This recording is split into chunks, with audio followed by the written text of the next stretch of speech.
जाने। अखंड आनंद रूप आत्मा को स्वस्वरूप जानकर इस आत्मा में ही बाहर और भीतर सदा आनंद रचता तो स्वाद में। वैराग्य का फल ज्ञान है, ज्ञान का फल उपरति है, और आत्मा आनंद के अनुभव से जो शांति होती है वही उस उपरति का फल है। ऊपर बतलाई हुई वस्तुओं में से उत्तर और उत्तर जो न हो तो उससे पहले ही वस्तु निष्फल है। विषयों से दूर रहना यही परम तृप्ति है, और आत्मा को जो आनंद है वही स्वयं ही आनंद है। The process of thinking is the root of this division. There would be no division if there was no chitta. So concentrate your mind in the Supreme Self, which is your true nature. Know thyself as the indivisible, the blissful self, as ever enjoy with bliss in and out. Knowing is the fruit of non-attachment. Desirelessness is the fruit of knowledge, and the peace that flows from the experience of inner bliss is the fruit of desirelessness. That which does not happen in succession from among other mentioned steps indicates that the steps preceding it have been fruitless.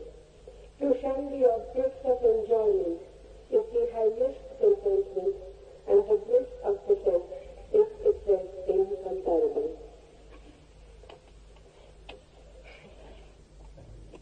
इस सूत्र में कुछ बहुत महत्वपूर्ण बातें हैं। पहली, समस्त भेद और समस्त विकल्पों का मूल चित्त है। अगर चित्त न हो तो कोई भेद नहीं। इसलिए परमात्मा में तू चित्त को एकाग्र कर दे। चित्त और एकाग्रता दो बातों के संबंध में गहरे से समझ लेना जरूरी है। चित्त जीवन की अनिवार्यता है। चित्त का अर्थ है विचारों का प्रवाह। पूरे समय आपके भीतर चित्त बह रहा है। चित्त कोई वस्तु नहीं है, पहली बात ख्याल ले लें। चित्त है प्रवाह, वस्तु नहीं। और फर्क कीमती है। एक पत्थर पड़ा है, वो एक वस्तु है।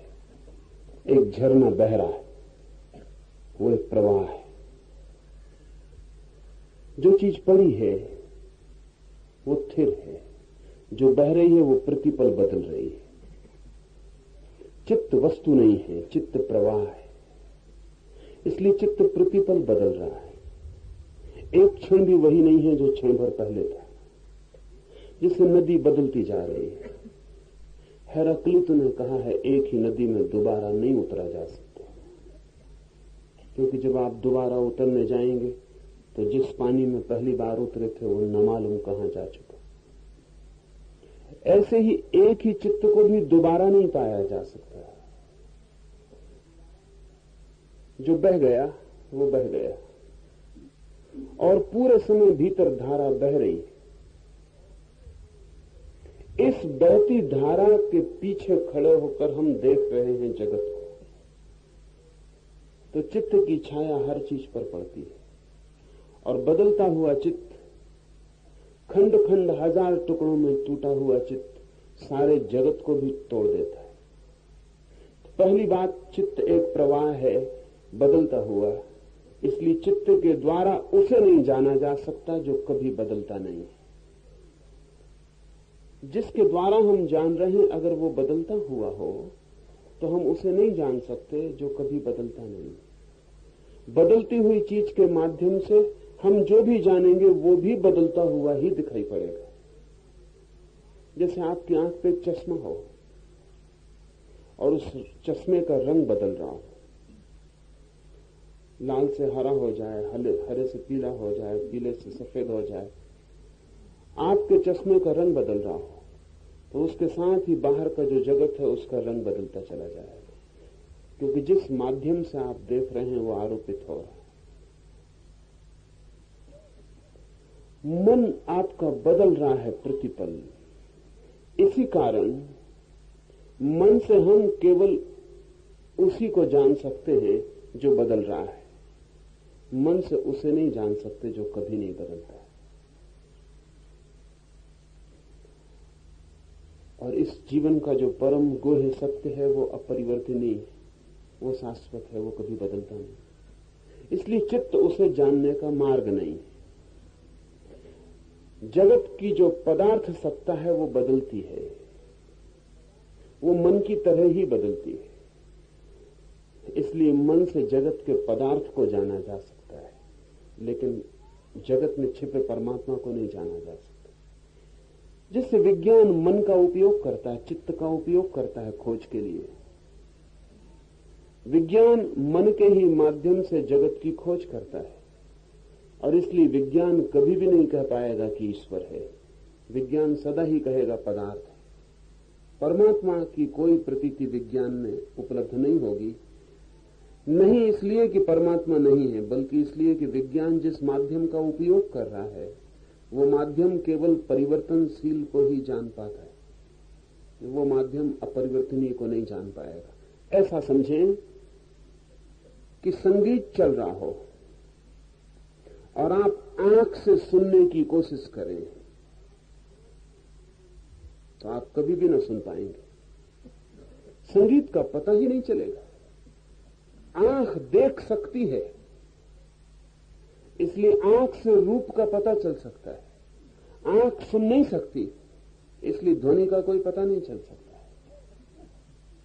कान सुन सकते हैं, देख नहीं सकते, लेकिन कान से अगर कोई देखने की कोशिश करे तो वो कहेगा जगत में कोई रूप है ही नहीं। कान को तो ध्वनि ही पकड़ में आती है। माध्यम जो पकड़ सकता है उसी को जान सकता है। चित्त है परिवर्तन, चित्त का स्वभाव परिवर्तन, प्रवाह, इसलिए परिवर्तन से तो चित्त का तालमेल बैठ जाता है, लेकिन अपरिवर्तनीय को चित्त नहीं जान पाता। इसलिए जो लोग मन से ही परमात्मा की खोज पर निकलते हैं वे आज नहीं कल नास्तिक हो जाएंगे। अगर वे नास्तिक नहीं होते हैं तो उसका मतलब केवल इतना ही है कि कमजोर है, और मन जो उन्हें कह रहा है उसको पूरे मानने की उनकी हिम्मत नहीं है। लेकिन मन से चलने वाला आदमी आस्तिक हो ही नहीं सकता। उसकी आस्तिकता वैसी ही झूठी है जैसे बहरा आदमी कहे कि मैंने आंख से संगीत सुना है, या अंधा आदमी कहे कि मैंने कान से रूप देखा, प्रकाश का अनुभव किया है। मन से चलने वाले आदमी की आस्तिकता ऐसी ही झूठी होगी। इसलिए दुनिया में इतने आस्तिक हैं, लेकिन सच्चा आस्तिक खोजना मुश्किल है। आप भी अगर आस्था लाते हैं तो मन से ही लाते हैं, सोच विचार करके लाते हैं। सोच विचार से कोई कभी आस्तिक नहीं होता, और हो तो झूठा आस्तिक होता है। सोच विचार से अगर ईमानदार रहना है तो नास्तिकता ही आएगी। इसे थोड़ा ठीक से समझ लें, क्योंकि माध्यम ही अपरिवर्तनीय को पकड़ने वाला नहीं है। अपने को धोखा दें तो बात अलग है। अपनी आस्तिकता पर सोचे, मानते हैं ईश्वर को आप, लेकिन वो भी सोचा विचारा है। तर्क, अनुमान, विचार, शास्त्र, परंपरा, सिद्धांत, इनसे ही निकाला हुआ है। वो ईश्वर वास्तविक नहीं, और वो ईश्वर केवल आपकी बेईमानी की खबर देता है, क्योंकि मन से तो ईश्वर निकल ही नहीं सकता। दुनिया में आस्तिक कहे जाने वाले लोग 99% छिपे हुए नास्तिक हैं। उनकी आस्तिकता में कोई बल नहीं, निर्वीर्य, नपुंसक है। जरा सी चोट और उनकी आस्तिकता टूट जाएगी। उसका भीतर कोई जड़ नहीं। आस्तिक तो तभी होता है कोई जब मन को हटाकर जगत को देखता है, तो फिर जगत दिखाई नहीं पड़ता, क्योंकि मन के हटते ही जो परिवर्तनशील है फिर वो दिखाई नहीं पड़ सकता। मन के हटते ही चेतना जब देखती है जगत को, तो चेतना का संबंध उसी से हो सकता है जो परिवर्तनशील नहीं है। चेतना शाश्वत है, अपरिवर्तनशील। तो चेतना का संगीत उसी से सधता है जो शाश्वत है। मन के हटाते ही जो दिखाई पड़ता है वो परमात्मा है, मन के लाते ही जो दिखाई पड़ता है वो संसार है। ऐसी परिभाषा करें कि मन के बिना जिन्होंने जाना है अस्तित्व को, उन्होंने कहा परमात्मा है और कुछ भी नहीं। मन से जिन्होंने जाना है अस्तित्व को, उन्होंने कहा परमात्मा भर नहीं है और सब कुछ है।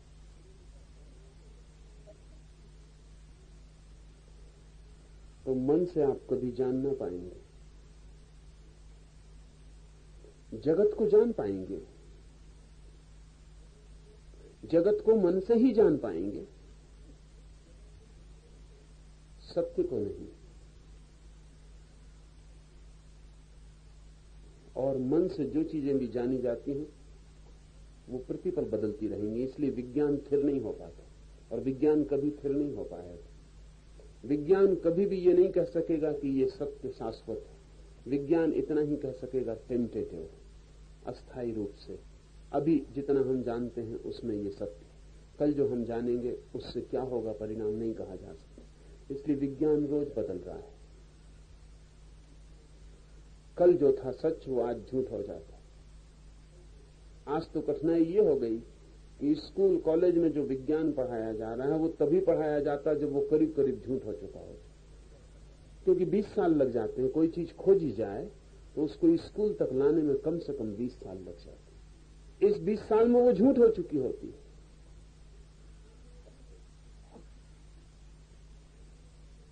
आज बड़ी किताब नहीं लिखी जा सकती विज्ञान की, क्योंकि अगर कोई 1000 पृष्ठ की किताब लिखे तो जब तक वो लिखता है तब तक बहुत सी बातें गलत हो चुकी हैं। इसलिए विज्ञान धीरे धीरे छोटी किताबों पे आता जा रहा है। छोटी किताबें भी अब नहीं लिख रहा है कोई विज्ञान में, छोटे लेख, क्योंकि वो तत्क्षण लिखे जा सकते हैं और डर नहीं है कि उनके छपने के पहले वो गलत हो जाएंगे। विज्ञान बदलेगा ही, क्योंकि मन से खोजी गई कोई भी चीज शाश्वत नहीं हो सकती।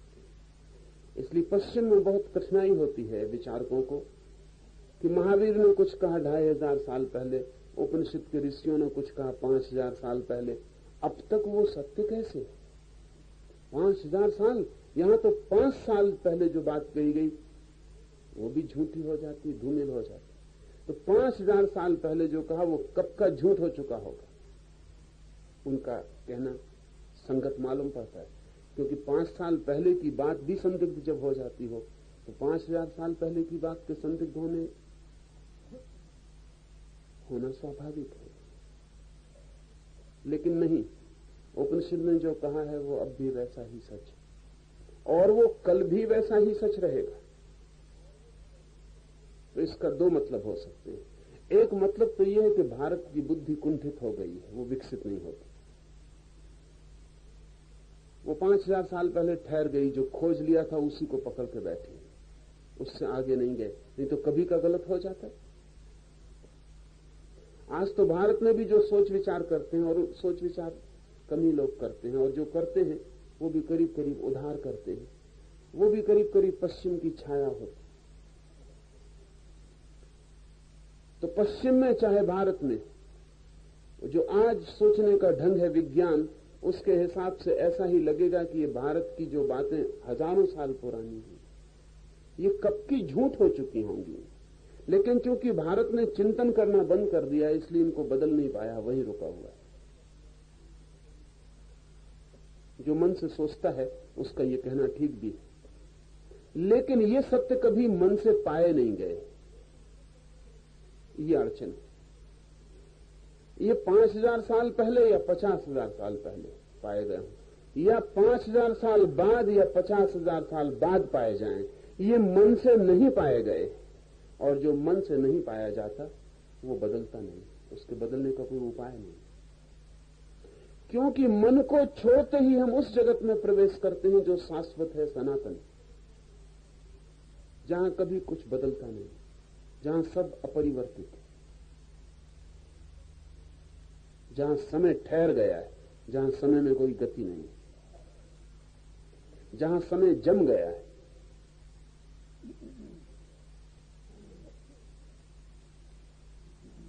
ये सत्य सदा ही सत्य रहेंगे। अगर ये मन के बाहर पाए गए हैं तो दुनिया का कोई परिवर्तन इनमें परिवर्तन न ला सकेगा। अगर ये भी मन के भीतर ही पाए गए हैं तो दुनिया का परिवर्तन इनमें परिवर्तन लाता रहेगा। भारत की मौलिक खोज यही है कि अस्तित्व को मन के बिना भी जाना जा सकता है। अस्तित्व को मन के बिना भी जाना जा सकता है। धर्म और विज्ञान का यह फर्क है।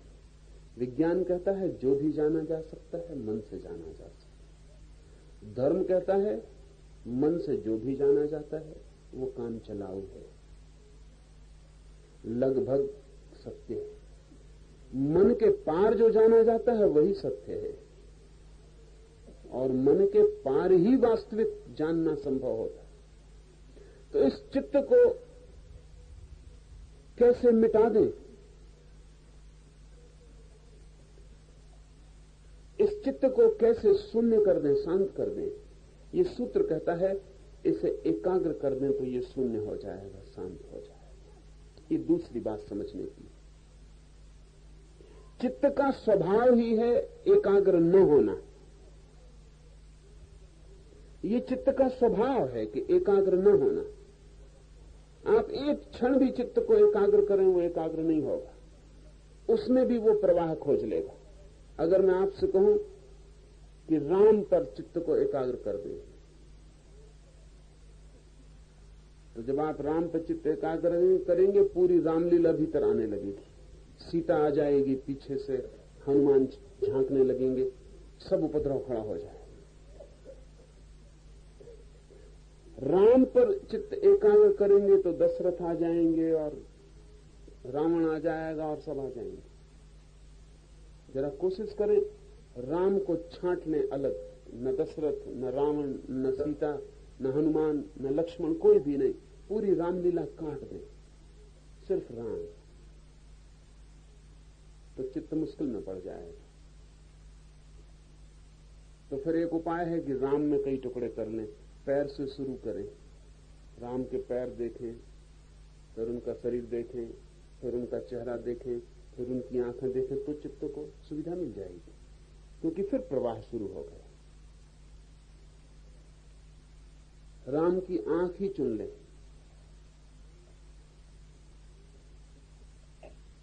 तो अगर दो आंखें भी हो तो चित्त एक से दूसरी पे जाता रहेगा, तो एक ही आंख बचा लो। काने राम को चुन लें, तो एक ही आंख पर चित्त को लगाएंगे तो आंख के संबंध में चिंतन शुरू हो जाए।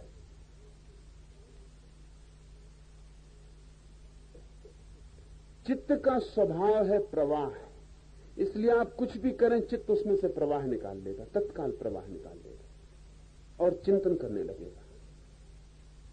ध्यान और चिंतन का यही फर्क है। ध्यान का अर्थ है चिंतन का ठहर जाना, प्रवाह का रुक जाना। एकाग्रता का अर्थ है एक ही रह जाए, उसके संबंध में कोई चिंतन ना रहे, तो क्या होगा? ये मन के स्वभाव के प्रतिकूल है, असंभव है मन के लिए। अगर आप आग्रह करेंगे और चेष्टा करेंगे असंभव की, तो एक ही उपाय है। पहले तो मन बहुत संघर्ष करेगा और वो सब तरह से आपको समझाएगा, बुझाएगा और तरकीब निकालेगा चिंतन की। वो कहेगा कोई हर्जा नहीं, राम पर ही चिंतन करो, बड़ा अच्छा, बड़ी धार्मिक बात है, राम पर ही चिंतन करें। वो कहेगा कोई हर्ज नहीं, अगर राम पर चिंतन भी नहीं करना तो राम राम राम राम ऐसा जप करें, क्योंकि राम राम राम राम प्रवाह शुरू हो गया। एक राम, दूसरा राम आया कि प्रवाह शुरू हो गया, मन को गति मिल गई, वो चलने लगा। तो मन पहले तो कोशिश करेगा प्रवाह को खोजने की, क्योंकि वो उसका स्वभाव है। अगर आप माने ही नहीं और सजग रहे और आपने कहा कि प्रवाह तो हम पैदा होने ही न देंगे, हम तो एक बिंदु पर ही ठहर जाएंगे, उससे हिलेंगे नहीं यहां। अगर आपने जिद जारी रखी तो दूसरा उपाय यह है कि मन गिर जाए, क्योंकि एकाग्र तो मन हो ही नहीं सकता है। ये आपको अजीब लगेगी बात जान के, मन एकाग्र तो हो ही नहीं सकता है। इसलिए एकाग्र करने के लिए कहा जाता है कि एकाग्र अगर आप हो गए तो मन समाप्त हो जाए। मन के लिए असंभव है एकाग्र होना। जब आप एकाग्र होते हैं तो मन होता ही नहीं। जब तक मन होता है तब तक एकाग्र नहीं होते। एकाग्र का मतलब है ठहर जाना, रुक जाना, प्रवाह का बंद हो जाना, समय का समाप्त हो जाना, सब गति का खो जाना एकाग्र का अर्थ। अगर आप एकाग्र करने की चेष्टा करते गए न माने मन की और सजग रहे कि मन कोई तरकीब तो नहीं खोज रहा है जिससे प्रवाह पैदा हो जाता, तो एक दिन वो घड़ी आ जाती है कि एकाग्र करने की चेष्टा से मन एकाग्र नहीं होता। एकाग्र करने की चेष्टा से मन नाश हो जाता, मन शांत हो जाता, मन विलीन हो जाता। जब आप मानते ही नहीं और एकाग्र करने के ही प्रयास में लगे रहते हैं तो मन बैठ जाता। मन का न हो जाना एकाग्र होना है। इसलिए जब हम कहते हैं कि मन को एकाग्र करो तो हम बड़ी गलत बात कहते हैं। इसलिए मैंने कहा कि बुद्ध और महावीर लगभग झूठी बातें कहनी पड़ती। जब हम कहते हैं मन को एकाग्र करो तो हम बड़ी गड़बड़ बात कह रहे हैं, क्योंकि मन एकाग्र हो ही नहीं सकता, और हो गया तो मन नहीं रह जाता। एकाग्रता और मन विपरीत घटनाएं, विपरीत की चेष्टा करने से मन मर जाता है। पर बड़ी कठिन बात है। कठिन इसलिए कि एकाग्रता को समझ लेना जरूरी, प्रवाह पैदा ना हो पाए। चिंतन प्रवाह है, ध्यान प्रवाह का रुक जाना। नदी बह रही, नदी को जमा दिया बर्फ की तरह, सब प्रवाह ठहर गया, अब कोई गति नहीं। ऐसा ही मन ठहर जाए, सारा प्रवाह रुक जाए, जम जाए बर्फ की तरह, तो उसी क्षण मन नहीं, मन खो गया, और जो बचता है वही चैतन्य, जो बचता है वही चैतन्य। ये सूत्र कहता है विकल्प का भेद का मूल है चित्त मन। चित्त ना हो कोई भेद नहीं। प्रत्येक स्वरूप परमात्मा में तू चित्त को एकाग्र कर दे। परमात्मा का तो हमें ठीक ठीक कोई पता नहीं, पर पता की कोई जरूरत भी नहीं। परमात्मा है या नहीं ये बड़ा सवाल नहीं, चित्त को एकाग्र करना बड़ा सवाल है। किसी भी चीज पे कर दें, कल्पित चीज पर भी करें तो भी काम हो जाएगा। इसलिए यह सवाल नहीं है कि कोई वास्तविक चीज पर ही करेंगे तो ही हल होगा। इसलिए सूत्र ये नहीं कहता कि पहले परमात्मा को खोजो फिर चित्त को एकाग्र करो। ये कहता है अगर तुम्हें लगता है कि परमात्मा काल्पनिक है तो भी कोई चिंता नहीं। काल्पनिक बिंदु पर भी अगर चित्त एकाग्र हो जाए तो मन खो जाएगा, और मन के खोते ही उसका दर्शन शुरू हो जाएगा जो वास्तविक है। इसलिए मान के चलने में हर्ज नहीं। परमात्मा ध्यान की एक हाइपोथेसिस, परमात्मा आस्था नहीं है खोजियों के लिए। परमात्मा भी ध्यान को एकाग्र करने का एक कल्पित बिंदु। और जब मैं कहता हूं कल्पित बिंदु तो आप ये मत समझना कि मैं ये कह रहा हूं कि परमात्मा है नहीं, आपके लिए नहीं है। अभी आप तो एक कल्पित बिंदु पर ध्यान एकाग्र करते हैं। वो बिंदु कोई भी हो सकता है, उसका कोई भी रूप हो, उसका नाम राम हो कि कृष्ण हो कि अल्लाह हो, कुछ भी हो चलेगा, उससे कोई भेद नहीं पड़ता। महत्व यह नहीं है कि आप किस पे एकाग्र कर रहे हैं, महत्व यह है कि आप एकाग्र कर रहे हैं। इसलिए सारे दुनिया के धर्म काम आ जाते हैं। उनके सिद्धांतों में कोई भी मतभेद हो कोई अंतर नहीं पड़ता। खोजी के लिए वो सारे भेद पंडित के लिए व्यर्थ बकवास जिन्हें करनी उनके लिए भेद, खोजी के लिए कोई भेद नहीं पड़ता। अल्लाह कि राम कि याहवे, कोई भी नाम हो, विज्ञान, धर्म का जो विज्ञान है, धर्म की जो प्रक्रिया है, उसका मूल्य आप किस चीज पर एकाग्र कर रहे हैं उससे है ही नहीं, वो असंगत है। महत्व यही है कि आप एकाग्र कर रहे हैं।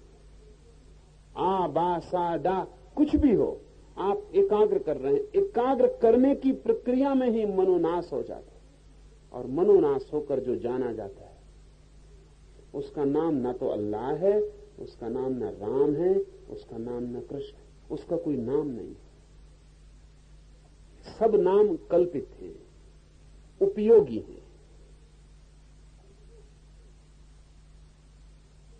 ताबीज है, काम करते हैं, और जब समझ आ जाती है तो उन्हें फेंका जा सकता है, उन्हें हटाया जा सकता है, फिर उनकी कोई जरूरत नहीं। ये बड़ी क्रांतिकारी बात है। आम धार्मिक आदमी को समझ में भी नहीं आता है कि उसके राम, उसके कृष्ण, उसकी मूर्तियां, उसके मंदिर सब काल्पनिक है। काल्पनिक का अर्थ झूठे नहीं, काल्पनिक का अर्थ हाइपोथेटिकल।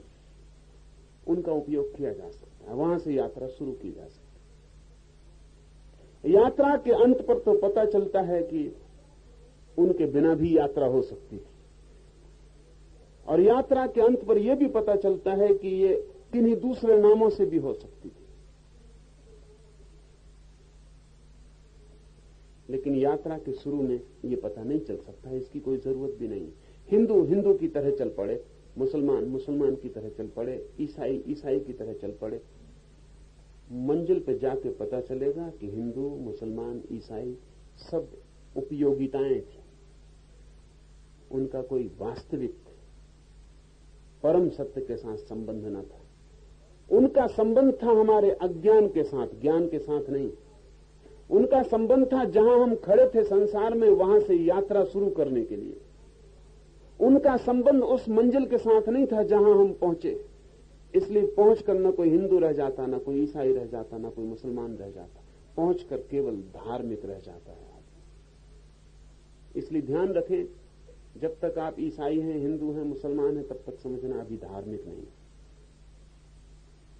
ये तो धर्म की तरफ यात्रा है। गुरजेफ बहुत कीमती बात कहा है। गुरजेफ से जब भी कोई आके पूछता था कि मार्ग क्या है, सत्य तक पहुंचने का मार्ग क्या है, तो गुरजेफ कहता था, बड़ी बातें मत करो, हम तो मार्ग तक पहुंचने का मार्ग बताते हैं सिर्फ, फिर आगे तुम जानना। अभी तो तुम मार्ग तक ही पहुंच जाओ, यही काफी। मार्ग क्या है ये मत पूछो, मार्ग तक पहुंचने की पगडंडी क्या है। पहले तुम मार्ग पर पहुंच जाओ, अभी तो इसकी फिक्र करो। ध्यान रहे, हिंदू, मुसलमान, ईसाई सब पगडंडियां हैं मार्ग पर पहुंचने की, कोई भी मार्ग नहीं है वो। मार्ग तो है धर्म। हिंदू है पगडंडी, मुसलमान है पगडंडी, ईसाई है पगडंडी। मार्ग है धर्म। सब पगडंडियों से आप धर्म के मार्ग पर पहुंच जाएं, फिर पगडंडी खो जाती। एकाग्र होना है मूल्यवान, क्योंकि एकाग्र होने की चेष्टा मन के प्रतिकूल है। पर बड़ा ध्यान रखना जरूरी है, क्योंकि एकाग्र होने की दो कठिनाइयां हैं। एक कि आप चिंतन पैदा कर लेंगे, चिंतन पैदा हुआ व्यर्थ हो गई बात। दूसरी कठिनाई है कि अगर चिंतन पैदा न कर पाया तो आप तत्काल सो जाएंगे। आपने ख्याल किया हो, किसी रात अगर मन में ज्यादा चिंतन चलता रहे तो नींद नहीं आती। मन में कोई विचार चल रहा है, कोई चिंता है, कोई धारा बह रही, तो नींद नहीं आती, क्योंकि नींद में बाधा पड़ती। जिस रात मन में कोई चिंतन नहीं, कोई विचार नहीं, मन खाली खाली है, नींद गहरी आती है और जल्दी आ जाती है। पड़े बिस्तर पर क्या आ गई। इसलिए मजदूर है, किसान है, गहरी नींद सोता है। गहरी नींद सोने का कारण यह है कि चिंता और चिंतन और विचार और मानसिक ऊहापोह उसके काम से इनका कोई ज्यादा संबंध नहीं। इनकी उसे कोई जरूरत नहीं पड़ती। गड्ढा खोद रहा है, खेत में काम कर रहा है, ये बंधे हुए काम है, इनके लिए चिंतन की कोई जरूरत नहीं है। इसलिए चिंतन की धारा ज्यादा नहीं चलती। सांझ आता है, थका मांदा बिस्तर पर गिरता है, चिंतन होता नहीं, नींद गहरी लग जाती। जो काम चिंतन का ही करते हैं लोग, उनकी खास बीमारी अनिद्रा हो जाती। जो सोच विचार में 24 घंटे लगे रहते हैं, रात सोच विचार चलता ही चला जाता है और नींद नहीं आ पाती। ये मैं इसलिए कह रहा हूं ताकि इससे विपरीत बात को आपको समझ में आ जाए। मन के साथ प्रयोग करने में एकाग्रता का दूसरा खतरा यह है कि पहले तो मन कोशिश करेगा कि चिंतन पैदा हो जाए, तो मन का सुविधा है, मन का स्वभाव। अगर ये नहीं हुआ और आपने जिद बांधी, तो दूसरी घटना यह घटेगी कि अगर चिंतन बंद हुआ तो बजाय ध्यान में जाने के आप निद्रा में चले जाएंगे। क्योंकि जैसे चिंतन बंद होता है, सदा की आदत है कि जब भी चिंतन बंद होता है नींद पकड़ लेती। इसलिए अनेक लोग ध्यान के नाम पर सोए रहते हैं।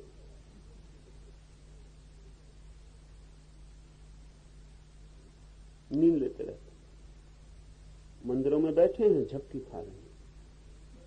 उनका कसूर नहीं है, उन्हें पता नहीं कि बात क्या हो रही। वो कोशिश कर रहे हैं एकाग्र होने की। एकाग्र होने की कोशिश से दो दुर्घटनाएं घट सकती हैं। या तो चिंतन शुरू हो, और अगर चिंतन शुरू न हो तो झपकी आ जाए। तो चिंतन से बचना है और झपकी से बचना है। ये दो खाइयां हैं और इनके बीच में ध्यान है। ज़ैन फकीर तो अपने आश्रमों में सन्यासियों को डंडा लेके घुमाते रहते हैं। जब कोई ध्यान करता है तो एक सन्यासी डंडा लेके घूमता रहता है। वो जैसे ही देखता है झपकी खाई, सिर्फ एक डंडा पड़ता है। जल्दी हम भी इंतजाम करेंगे।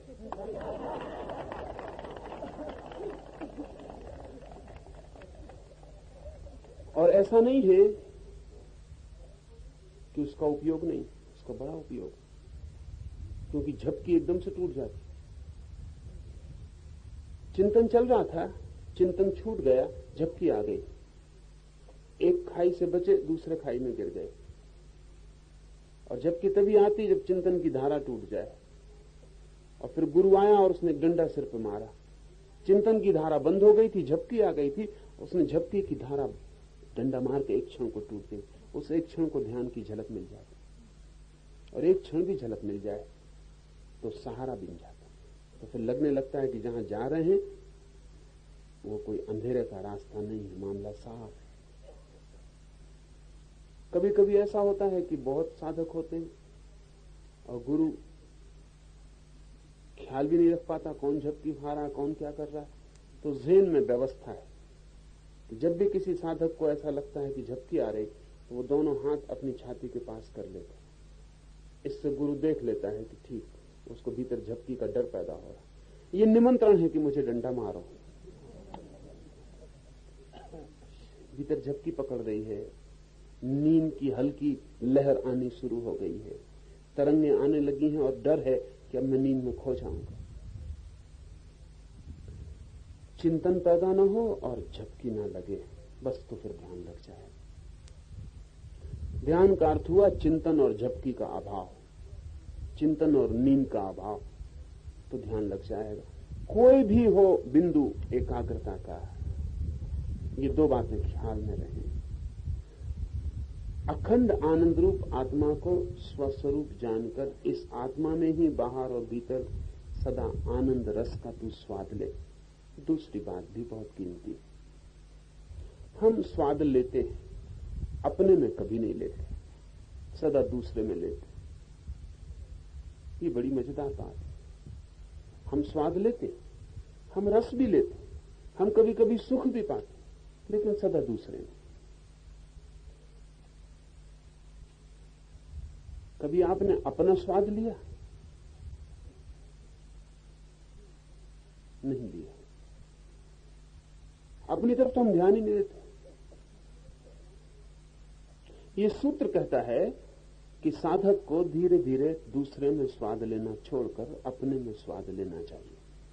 खाली बैठे तब आप कभी आनंदित नहीं होते। सोचते हैं मित्र आ जाएं तो थोड़ा मजा हो, संगी साथी मिल जाएं तो थोड़ी खुशी हो, अकेले में उदासी पकड़ने लगती। अकेले में आप खुश नहीं दिखाई पड़ते, अकेले में ऊब हो जाते, अपने से ऊब हो जाते। कोई अपने को पसंद करते ही नहीं, और बड़ा मजा यह है कि सब ये चाहते हैं कि दूसरे हमें पसंद करें, और आप खुद अपने को पसंद नहीं करते। खुद से ऊब जाते हैं और चाहते हैं कि दूसरे बड़े प्रसन्न हो जब आपका दर्शन हो। ये कैसे होगा? ये असंभव। सोचते हैं कि दूसरों को आप बड़ा आनंद दें, अपने को नहीं दे पाते, दूसरों को कैसे देंगे? और जो नहीं है पास अपने, उसे देने का कोई उपाय नहीं है। ये सूत्र कहता है अपने स्वभाव में रस, स्वाद, आनंद का अनुभव करें। अकेले बैठे हैं, आनंदित हों। इस अवस्था को फकीरों ने मस्ती कहा है। मस्ती का मतलब यह है कोई कारण नहीं दिखाई पड़ता और मस्त हो रहे, प्रसन्न हो रहे, कोई रस की धार जैसे भीतर अपने ही चल रही, अपना ही आनंद ले रहे हैं, अपने से ही ले रहे हैं, कोई दूसरे का कोई माध्यम नहीं। मस्ती की अलग साधना पद्धतियां हैं। सूफियों ने बहुत उपयोग किया है मस्ती की साधना का। मस्तों के अलग मार्ग हैं। उनका सूत्र यही है, उनका आधार सूत्र यही है कि दूसरे से अपने सुख को मत जोड़ो। जो आदमी दूसरे से अपने सुख को जोड़ता है, उसका दुख भी दूसरे से जुड़ जाता है। दूसरे से सुख जोड़ो ही मत, सुख जोड़ो अपने से। खाली वृक्ष के नीचे बैठे प्रसन्न हो रहे हैं, बड़ा मुश्किल लगेगा कैसे प्रसन्न होंगे जब कोई प्रसन्नता का कारण ही नहीं। क्योंकि हम सदा कारण से प्रसन्न होते हैं कि मित्र चला आ रहा है, बहुत दिन बाद दिखाई पड़ा, प्रसन्न हो गए। हम सदा कारण से प्रसन्न होते हैं। अकारण प्रसन्नता का नाम मस्ती। कोई कारण नहीं है, कोई विजिबल, कोई दिखाई पड़ने वाली वजह नहीं है, भीतर ही स्वाद ले रहे हैं। पागलों को कभी कभी ऐसा होता है, इसलिए मस्तों में और पागलों में फर्क करना तक मुश्किल हो जाता है। जिनको हमने मस्त कहा है, उनमें से कई लोग, ठीक उन जैसे लोग, पश्चिम में पागलखानों में पड़े, क्योंकि उनके पास कोई विभाजन करने का उपाय नहीं।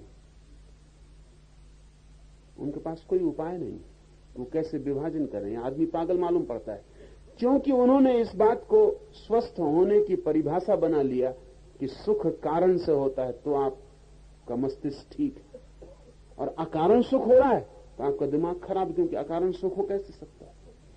लेकिन मस्तों की परंपरा कहती है कि अकारण ही सुख हो सकता है, कारण से तो कभी सुख हुआ ही नहीं। ये बड़ी मुश्किल बात है। मस्तों की परंपरा कहती है कि कारण से तो कभी सुख हुआ ही नहीं, सिर्फ वहम होता है, कारण से सदा दुख हुआ है। इसे समझ लें, इसका पूरा मनस्शास्त्र है। जब आप कारण में सुख खोजते हैं, किसी और में, किसी वस्तु में, किसी घटना में, किसी व्यक्ति में, तो अंतिम परिणाम सिवाय दुख के और कुछ नहीं होता। दुख ही दुख होता चला जाता है। पत्नी पति में सुख खोज रही, मां बेटे में सुख खोज रही, बाप बेटे में, बेटी में सुख खोज रहा है, संबंधियों में, धन में, पद में, प्रतिष्ठा में, कहीं और। अपने को छोड़कर हम सब सुख खोज रहे हैं कहीं और मजा यह है कि जिनमें हम सुख खोज रहे हैं वे खुद कहीं और सुख खोज रहे हैं। हम एक खदान खोद रहे हैं जिसको हम सोचते हैं हीरे की खदान है, और वो खदान खुद हीरों की तलाश में गई, और वो खदान जहां जाके तलाश कर रही है वो खुद कहीं और तलाश में गए। हम उन बैरंग चिट्ठियों की तरह हैं जिन पर कोई पता ही नहीं, खोज रहे हैं। किसकी तरफ जा रहे हैं उसका कोई पता नहीं, और जिसके घर जा रहे हैं पहले पूछा भी नहीं कि वो खुद भी तो कहीं गए हुए नहीं। हर आदमी कहीं और है, इसलिए किसी से भी मिलना नहीं हो पाता। जिसके घर जाओ वो वहां नहीं, जिसका हाथ हाथ में लो वो वहां नहीं। जिसको हृदय से लगाओ वो वहां नहीं है, वो कहीं और गया हुआ। सब कहीं और गए हुए। इसलिए किसी का किसी से मिलना हो ही नहीं पाता, होगा भी नहीं। और जो कारण में खोज रहा है वो आज नहीं कल गहरे से गहरे दुख में पड़ता जाएगा, क्योंकि हर बार आशा बंधेगी कि ये कारण सुख देगा, और जब मिल जाएगा आशा टूट जाएगी। मस्ती का शास्त्र कहता है कि दूसरे से तो दुख मिलता है, सुख कभी मिलता नहीं।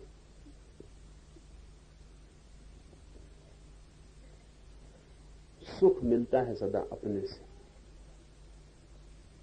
और जब कभी आपको दूसरे से भी मिलता हुआ लगता है तो मस्ती की परंपरा कहती है कि उसका कारण दूसरा नहीं होता, आप ही होते। इसे भी थोड़ा समझ लें। लगता है किसी से आपका प्रेम है, उसकी उपस्थिति सुखद मालूम पड़ती। ये उसकी उपस्थिति के कारण आपको सुख मिल रहा है कि आपकी ये धारणा आपको सुख दे रही कि मेरा प्रेम है और उपस्थिति से मुझे सुख मिलता है। क्योंकि अगर उस व्यक्ति की उपस्थिति से सुख मिलता हो तो उस व्यक्ति की उपस्थिति से सभी को सुख मिलना चाहिए, लेकिन ये नहीं होता। उसी व्यक्ति की उपस्थिति से किसी को दुख मिलता है भारी। अगर पानी से प्यास बुझती है तो सभी की प्यास बुझनी चाहिए। अगर आप कहें कि इस पानी से हमारी प्यास बुझती और किसी की नहीं बुझती, तो इसमें मामला आपका ही है, पानी का नहीं हो सकता। ऑब्जेक्टिव ट्रुथ और सब्जेक्टिव ट्रुथ, विषयगत सत्य और आत्मगत सत्यों में फर्क करना सीखना चाहिए। अगर पानी पानी है तो मेरी प्यास भी बुझाएगा, आपकी भी बुझाएगा, किसी की भी बुझाएगा, प्यास बुझाएगा। आदमियों से कोई संबंध नहीं, जिसकी भी प्यास होगी बुझ जाएगी। किसी का सौंदर्य मुझे सुख देता है, किसी और को नहीं देता। अगर सौंदर्य है तो जिनको भी सौंदर्य की तलाश है, प्यास है, उन सबको सुख मिलना चाहिए। ये नहीं होता। उसी सौंदर्य से किसी को कांटे छिपते हैं और ऐसा लगता है कि भाग खड़े हों, दूर हट जाएं। उसी सौंदर्य से आपको सुख मिलता है, किसी को दुख मिलता है। किसी को पता नहीं चलता कि सौंदर्य है भी, किसी को सिर्फ हंसी आती है कि दिमाग खराब है, कहां सौंदर्य देख रहे हो, वहां कुछ भी नहीं। मतलब क्या हुआ इसका? मतलब यह हुआ कि जो सौंदर्य आपको दिखाई पड़ रहा है वो आपका ही दिया हुआ है, वहां कुछ है नहीं, आप ही कारण है। और इसलिए यह भी हो जाता है कि जिसके सौंदर्य से सुबह सुख मिला, दोपहर दुख मिलने लगता है, और सांझ फिर सुख मिलने लगता है, और आज सुख मिला कल दुख मिलने लगता है। एक मजेदार घटना करी। एक फिल्म अभिनेत्री मेरे पास आई और उसने मुझे कहा कि मैं बड़ी मुश्किल में पड़ गई हूं, इसलिए आपसे सलाह लेने आई हूं। मुश्किल यह है कि मैंने किया था प्रेम विवाह, लेकिन वर्ष 2 वर्ष में ही लगा कि भूल हो गई, और कलह के सिवाय कुछ हाथ न लगा। फिर भी खींचा, 10 साल खींचा, लेकिन कलह और नर्क गहरा होता चला गया, और फिर खींचने का भी कोई उपाय न रहा, कोई अर्थ न रहा। हैरानी उसे हुई क्योंकि पति ने बड़े आग्रह से ये प्रेम किया था और बड़े आग्रह से ये विवाह किया था, और पति का मन उचाट हो गया। फिर 10 साल बाद तलाक हुआ, तो तलाक हुए भी 10 साल हो गए। एक बच्ची थी, वो बड़ी हुई, अभी उसका विवाह हुआ। तो उस विवाह में पति पत्नी का फिर से मिलना हो गया, क्योंकि दोनों मौजूद हुए विवाह में। और वो अभिनेत्री मेरे पास आई थी कि मेरा पति फिर दोबारा मेरे प्रेम में पड़ गया है, और वो कहता हम फिर से विवाह कर लें। अब मैं क्या करूं?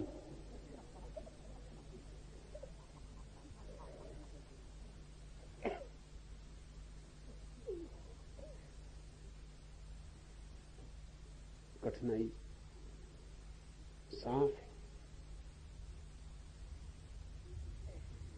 कोई किसी के प्रेम में नहीं पड़ता,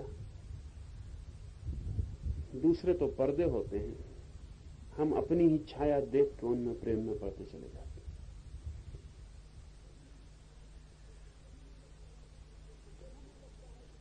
जब हमें लगता है कि दूसरे से सुख मिल रहा है, तब भी हमारा ही आभास होता है।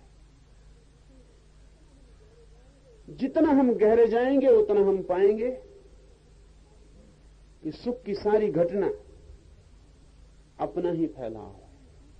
और चूंकि हम दूसरे में सुख मानते हैं और दूसरे से सुख होता ही नहीं, इसलिए दुख भोगना पड़ता है।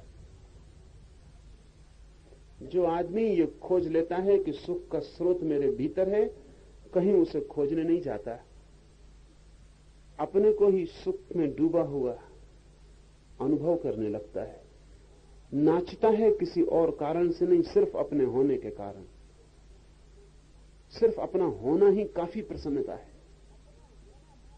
अपना होना मात्र ही काफी आनंद है, कोई और कारण खोजने की जरूरत नहीं है। श्वास चल रही है, यह भी परम आनंद है। हृदय धड़क रहा है, यह भी परम आनंद है। इसका थोड़ा प्रयोग करें। एक वृक्ष के नीचे एकांत में बैठ जाएं और पहली दफे अपने प्रेम में गिरें। भूलें संसार को, अपने प्रेम में पड़ें। अध्यात्म की खोज असल में अपने ही प्रेम में पड़ने की खोज। संसार दूसरे के प्रेम में पड़ने की यात्रा है, अध्यात्म अपने प्रेम में पड़ने की। अध्यात्म बड़ा स्वार्थी है।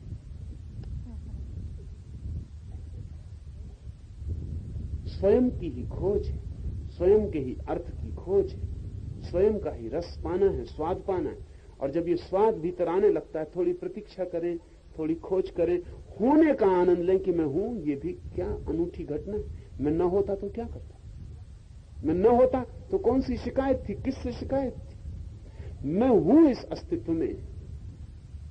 ये होना भी, ये होश, ये इतना बोध कि मैं हूं, ये आनंद की झलक की संभावना, इसका थोड़ा स्वाद लें। इसके स्वाद को जरा भीतर रोए रोए में डूबने दें, इसकी पुलक में बह जाएं। नाचने का मन हो नाचने लगे, हंसने का मन हो हंसने लगे, गीत गाने का मन हो गीत गाने लगे। लेकिन एक ध्यान रखें, केंद्र खुद ही बने रहें और सुख के स्रोत को भीतर से ही बहने दें, बाहर से नहीं। ये धीरे धीरे अनुभव में उतर जाता है और तब जो अवस्था आती है वह मस्त की अवस्था। मस्त का मतलब है कि जो अपने में मस्त हो गया। ये सूत्र मस्ती का आधार सूत्र है। आनंद रूप आत्मा को स्वस्वरूप जानकर इस आत्मा में ही बाहर और भीतर सदा आनंद रस का तू स्वाद ले। वैराग्य का फल ज्ञान है। ये सूत्र बहुत बहुमूल्य। वैराग्य का फल ज्ञान है, ज्ञान का फल उपरति, और आत्मानंद के अनुभव से जो शांति होती है वही उपरति का फल है। ऊपर बतलाई हुई वस्तुओं में उत्तरोत्तर जो न हो तो उससे पहले की वस्तु निष्फल है, ऐसा जानना। विषयों से दूर जाना यही परम तृप्ति है। और आत्मा का जो आनंद है वह स्वयं ही अनुपम है। एक एक चरण को समझ लें और साधक के लिए एक एक चरण स्मरण रखने जैसा है और निरंतर उसकी परीक्षा करते रहने जैसी है। ये कसौटी है, निकस है। वैराग्य का फल ज्ञान है। जैसा मैंने कहा, शरीर की व्यर्थता का पता चले। शरीर व्यर्थ है, आंख गड़ा के देखेंगे पता चल जाएगा। संसार सुख नहीं दे पाता, ऐसी प्रतीति गहन और साफ हो जाए। और अड़चन नहीं है, खोजेंगे तो साफ हो जाएगी, क्योंकि ऐसा है ही। जैसे हम किसी आंख बंद आदमी को कहें कि तू आंख खोल और देख, प्रकाश है, ऐसी ही ये बातें। ऐसा है ही।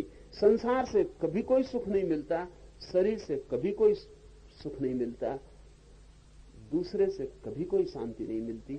ऐसा है ही। आंख खोलकर खोजने की जरूरत, डर के मारे कि कहीं सत्य पता न चल जाए, हम आंख बंद किए हैं जन्मों जन्मों से। ये हमारा आंख बंद करना सब प्रयोजन है, हमें डर है। एक मित्र मेरे पास आए, विवाह करना चाहते थे, प्रेम है किसी से। मैं पूछा, सच में ही प्रेम है? थोड़ा सोच विचार कर लो। उन्होंने कहा, सोच विचार? प्रेम है, इसमें क्या सोच विचार करना? फिर भी मैंने कहा, हर्ष क्या, पीछे करने से पहले कर लेना ज्यादा अच्छा। जल्दी भी क्या है, एक 15 दिन रुको। वो कुछ बेचैन और घबराए मालूम पड़े। मैंने कहा, अगर प्रेम है ही तो 15 दिन तो टिकेगा ही, इतनी घबराहट क्या?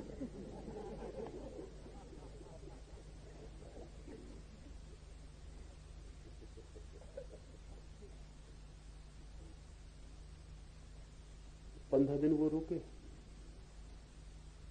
और मैंने कहा 15वें दिन तो माना, और 15 दिन सोचो, प्रेम है सच में? 15 दिन बाद आके उन्होंने कहा कि आपने मुझे बहुत कंफ्यूज कर दिया, मेरा मन बड़ा भ्रम में पड़ गया।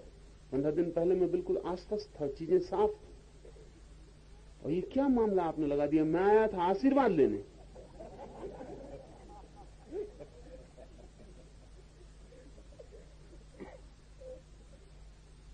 कि मुझे आशीर्वाद दें कि मेरा ये प्रेम विवाह सफल हो जाए। उनका आशीर्वाद मांगने आए थे इसी डर से, तो मैंने कहा पहले सोच लो, क्योंकि आशीर्वाद मांगने जाता ही तब कोई है जब अपने पे भरोसा नहीं होता। इसी तुम आशीर्वाद न मांगते तो मैं कोई तुमसे कहने वाला नहीं था।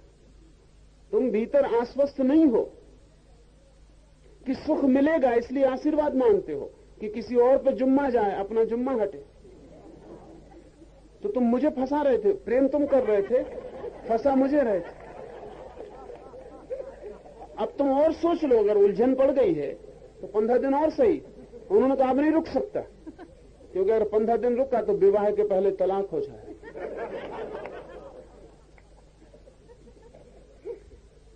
हम डरे हुए हैं, हम आंख खोल के देखते भी नहीं चारों तरफ की मामला क्या है, क्योंकि भय हमें है कि जो भी हम देख रहे हैं वो वहां है नहीं। हम अपने घावों को छिपाए कि जरा उघाड़ के देखा तो पता चल जाएगा घाव है। घाव छिपा लिया है, ऊपर सोने का कंगन बांध लिया है। कंगन दिखाई पड़ता है, घाव दिखाई नहीं पड़ता।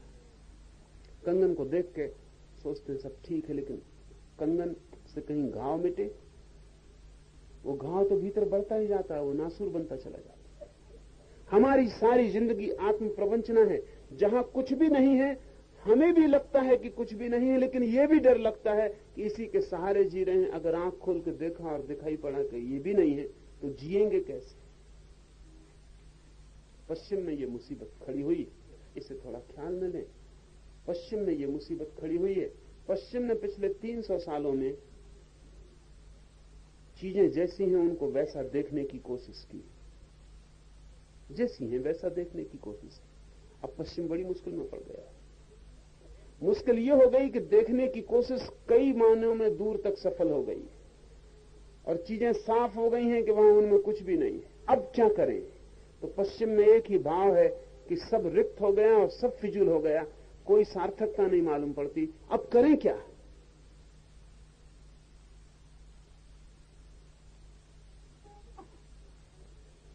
इन 300 साल में पश्चिम ने गहन चिंतन किया जीवन के संबंधों पर, और परिणाम यह हुआ कि सब संबंध संदिग्ध हो गए। आज पश्चिम में कोई प्रेमी हिम्मत करके ये नहीं कह सकता अपनी प्रेयसी से कि मेरा प्रेम शाश्वत है। असंभव हो गया कहना, क्योंकि इधर प्रेम की जितनी खोजबीन हुई पता चला कि प्रेम से ज्यादा क्षणभंगुर और कुछ भी नहीं। वो बातें कवियों की थी और अंधों की थी जो कहते थे प्रेम शाश्वत है। आंख बंद चाहिए तो ही आप कह सकते हैं प्रेम शाश्वत है। दिखता है, होता नहीं। जब आप प्रेम में होते हैं किसी का तो ऐसा ही लगता है कि ये प्रेम अब सदा सदा चलेगा, दुनिया की कोई ताकत इसे तोड़ नहीं सकती। आप बड़ी गलती में। बड़ी ताकतों की कोई जरूरत नहीं, किसी ताकत को तोड़ने की जरूरत नहीं, आप ही तोड़ लेंगे। आप ही काफी हैं।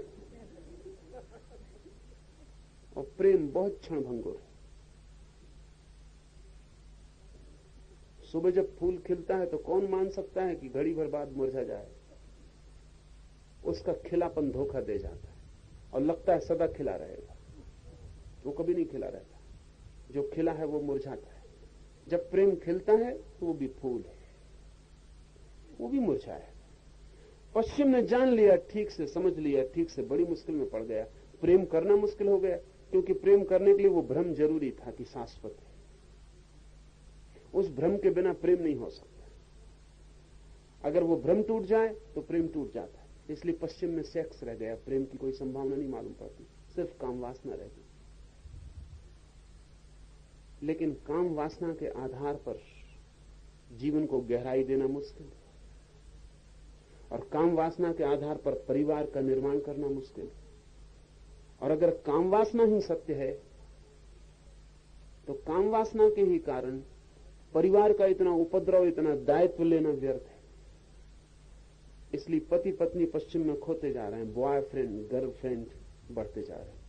पति पत्नी उतना महत्वपूर्ण नहीं रह गया, बॉयफ्रेंड, उसका मतलब यह कि अभी दोस्ती चलती है, कल बदल जाए तो कोई कानूनन उपद्रव नहीं है।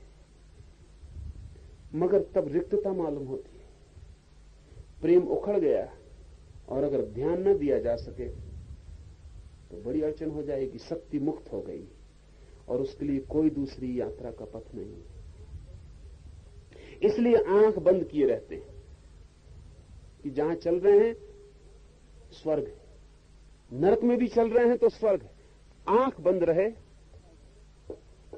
आंख बंद रहे तो क्या फर्क पड़ता है कि नरक है, हम भीतर अपना स्वर्ग बनाए रखते हैं। कभी कभी मजबूरी में टक्कर लग जाती है, पैर ठकरा जाता है, कहीं पत्थर से चोट खा जाते, आंख खुल जाती, फिर तत्काल बंद कर लेते कि स्वर्ग है, क्योंकि वो आंख जब खुलती तब नरक दिखाई पड़ता है। आपको भी रोज मौके आते हैं नरक देखने के, फिर आप आंख बंद कर लेते, चेष्टा से आंख बंद रखते। ये डर है, और इसलिए वैराग्य उत्पन्न नहीं हो पाता है। नहीं तो जीवन प्रत्येक को वैराग्य उत्पन्न कर दे, ऐसा है। जीवन ऐसा है कि वैराग्य उत्पन्न होगा ही। कोई वैराग्य उत्पन्न करने के लिए आपको अथक चेष्टा नहीं करनी है, वैराग्य उत्पन्न न हो इसके लिए आप अथक चेष्टा कर रहे हैं। सोचें, अपनी जिंदगी पर एक सिंहावलोकन करें, लौट के अपनी जिंदगी देखें और ख्याल करें, सारी जिंदगी वैराग्य की तरफ ले जा रही है। जिंदगी का संदेश वैराग्य है, इंगित वैराग्य है। सब तरह से जिंदगी दुख देती, फिर भी विराग पैदा नहीं होता।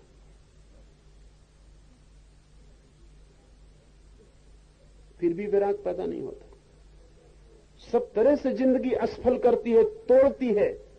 सब तरह से जिंदगी खंड खंड कर देती, अंग भंग कर देती, फिर भी वैराग उत्पन्न नहीं होता। चमत्कार है।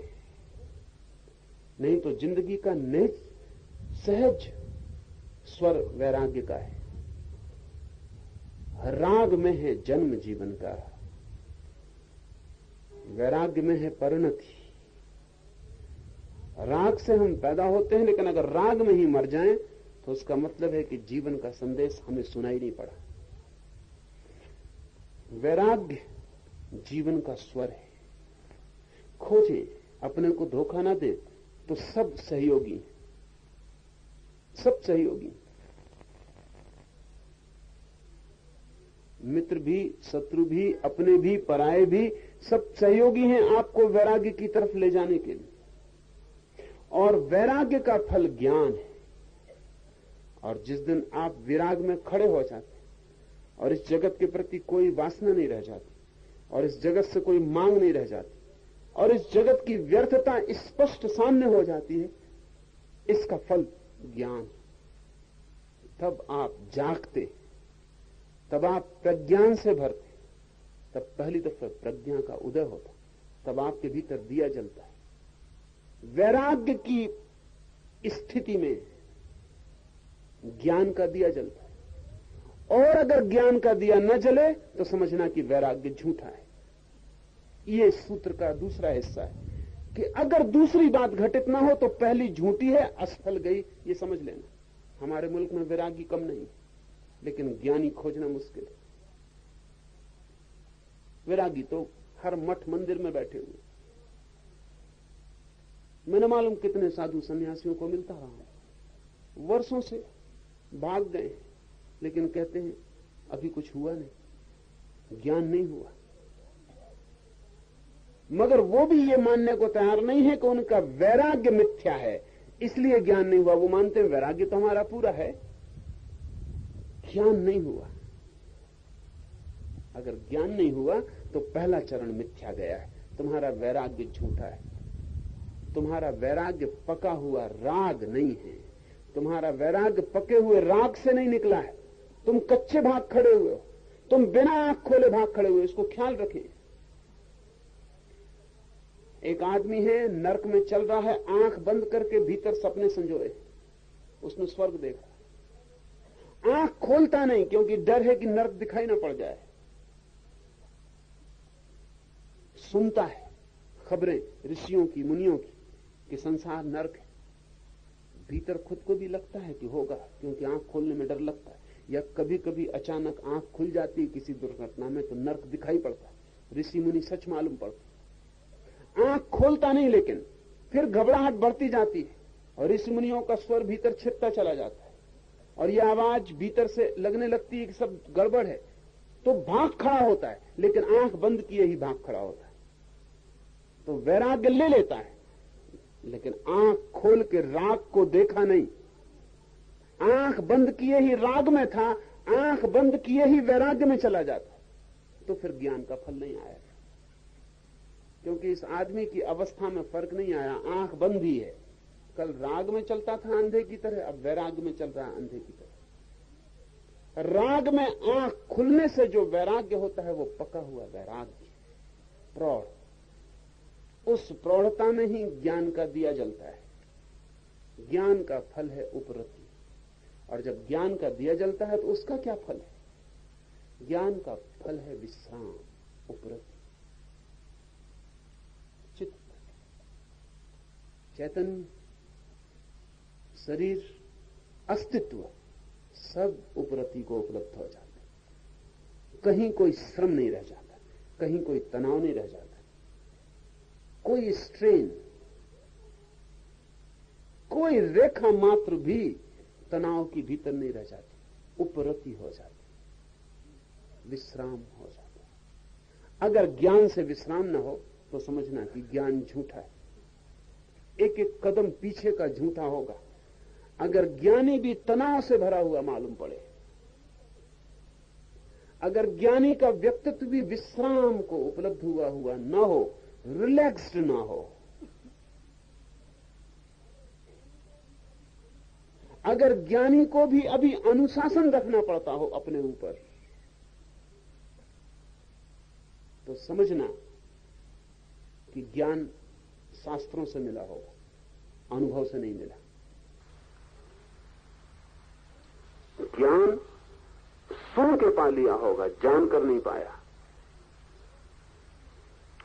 तो ज्ञान बुद्धि में होगा, अभी व्यक्तित्व में नहीं आया है। तो ज्ञान सिर पर बोझ है, ज्ञान पंख नहीं बना तो उससे आकाश में उड़ा जा सकता। ज्ञान का फल है विश्राम की भीतर कोई भी श्रम न रह जाए, कोई इफर्ट, किसी तरह की चेष्टा, किसी भी तरह की चेष्टा न रह जाए, निश्चेष्ट हो जाए। जो होता है ठीक है, तथाता आ जाए, उपरति हो जाए, जो है ठीक है। कुछ पाने की चेष्टा ना हो, कुछ खोने का डर ना हो, कुछ गलत ना हो जाए इसका भय ना पकड़े, कुछ भूल ना हो जाए इसकी बेचैनी ना बनी रहे, कहीं चूक ना जाऊं, कहीं गिर ना जाऊं, कहीं भटक ना जाऊं, इसका कोई तनाव ना हो। इसका नाम है उपरति। उपरति बड़ी गहन बात है। विरागी मिल जाएंगे लाखों,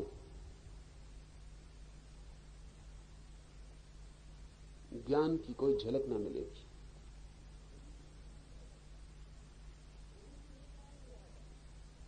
ज्ञानी भी मिल जाएंगे हजारों,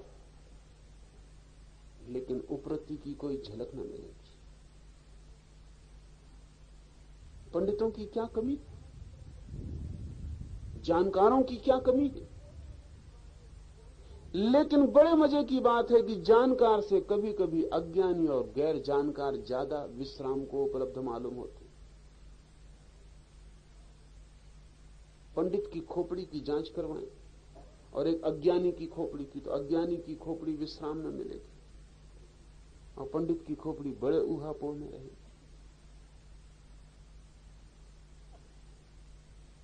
ये तो उल्टा मामला मालूम पड़ता है। इससे तो अज्ञान भी बेहतर था, क्योंकि कम से कम अज्ञान अपना तो था, ये ज्ञान उधार है, इसलिए बोझ। जो अपना है वो हल्का करता है और जो उधार है वो बोझिल कर जाता है। जो अपना है वो हमेशा खिलावट देता है, जो पराया है वो दबा देता है।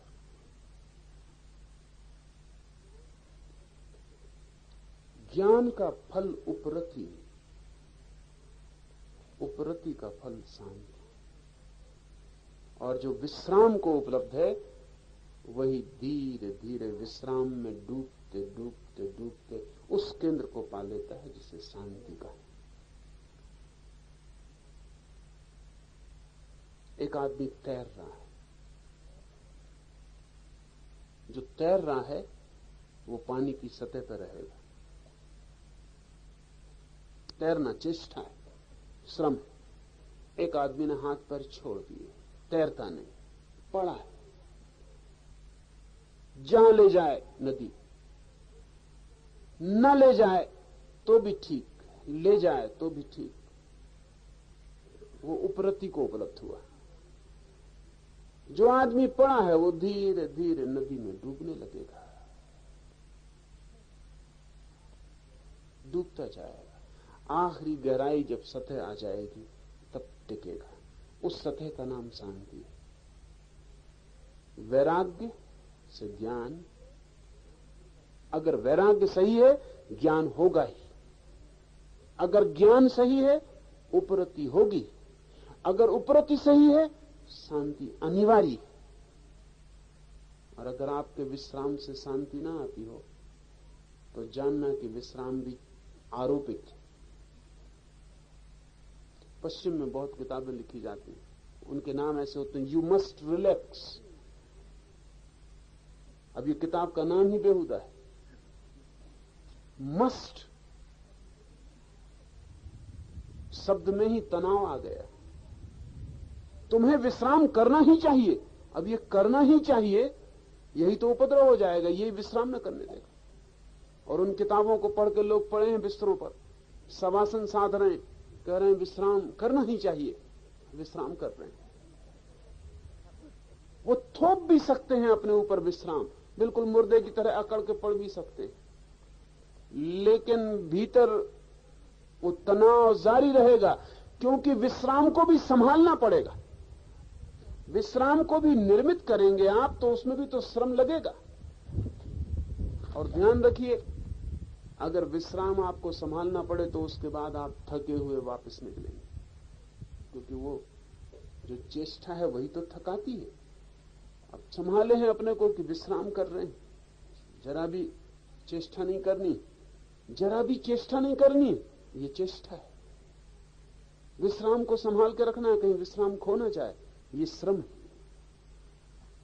तो ऐसे विश्राम से शांति उपलब्ध नहीं होगी। विश्राम एक अस्तित्वगत घटना है। विश्राम का अर्थ है कि आपकी चेतना को कुछ पाने योग्य ना रहा, आपकी चेतना की कोई मांग ना रही, कुछ होने की दौड़ ना रही, शांत होने की भी कोई दौड़ नहीं। विश्राम आए इसका भी कोई आग्रह नहीं, आ जाए राजी, ना आए उतने ही राजी। मुसलमान फकीरों को कभी आपने रास्तों पर कहते हुए सुना होगा, जो दे उसका भला, जो ना दे उसका भला। ऐसे तो भिखारी भी उसको दोहराते, लेकिन वो वचन सूफियों का है। भिखारी बिल्कुल झूठा दोहराता है। जब वो कहता है जो दे उसका भला, तब उसकी आंख की चमक और होती। जब वो कहता है जो ना दे उसका भला, तब उसकी आंख में कोई चमक नहीं होती। उसको दे के देखें और ना दे के देखें, फर्क पता चल जाएगा। एक सूफी फकीर हुआ बायजीद, उसने तो इस वाक्य में थोड़ा और फर्क कर दिया था। वो कहता था जो दे उसका भला, जो न दे उसका और भी ज्यादा भला। किसी ने उससे पूछा कि बायजीद, जो दे उसका भला, जो न दे उसका भला, ये तो हमने सुना था, ये तुमने इसमें और क्या जोड़ दिया कि जो दे उसका भला, जो न दे उसका और भी भला। तो बायजीद ने कहा कि जो देता है उसमें तो प्रसन्नता होती ही है, लेकिन जब कोई नहीं देता तब प्रसन्नता होती है, तब तो धन्यवाद का भाव बहुत बढ़ जाता है। जब कोई देता है तो ठीक है, प्रसन्नता होती ही है, लेकिन जब कोई नहीं देता और तब भी भीतर प्रसन्नता होती, तब तो उसके पैर पकड़ने का मन होता है कि अगर ये देता तो इतनी प्रसन्नता से वंचित रह जाता। न दे के जब जो प्रसन्नता हो जाती, इसलिए कहते हैं कि जो न दे उसका और भी भला। उसकी भी बड़ी कृपा है, उसने भी एक मौका दिया कि जब कोई न दे तब भी सुख की धारा में कोई अंतर नहीं पड़ता। विश्राम का अर्थ अस्तित्वगत है, चेष्टागत नहीं। इसलिए एक एक सीढ़ी, सभी विश्राम चाहते हैं, लेकिन वैराग्य, वो पहली सीढ़ी उपद्रव उपनिषद ने रख दी, शर्त कठिन रख दी। विश्राम कौन नहीं चाहता? सभी तलाश में है कि विश्राम कैसे मिले, सभी खोज रहे हैं शांति कैसे मिले, लेकिन विज्ञान पूरा आपको करना पड़ेगा। फूल चाहते हैं, बीज बोते नहीं, बीज बो दें, पानी नहीं डालते, पानी डाल दें, कोई बागुड़ नहीं लगाते कि वृक्ष को जानवर न चढ़ जाएं। सारी एक एक चरण से चलना पड़े। वैराग्य का अर्थ हटा लिया मन दौड़ से हटते ही मन, जो ऊर्जा भाग दौड़ में नष्ट हो रही थी वही ऊर्जा बच जाती है और ज्योति बन जाती है। ज्ञान का फल उपरति। जो जान लेता है उसके लिए तनाव का कोई भी कारण नहीं, जो जान लेता है उसके लिए बेचैन होने का कोई भी कारण नहीं। इस जगत में ऐसा कुछ भी नहीं है कि जिसके लिए बेचैन हुआ जाए। ज्ञान का फल उपरति, उपरति का फल शांति। ऊपर बतलाई हुई वस्तुओं में उत्तरोत्तर जो न हो तो जानना कि पहले की वस्तु निष्फल है। विषयों से दूर जाना यही परम तृप्ति है, और आत्मा का जो आनंद है वह स्वयं ही अनुपम है।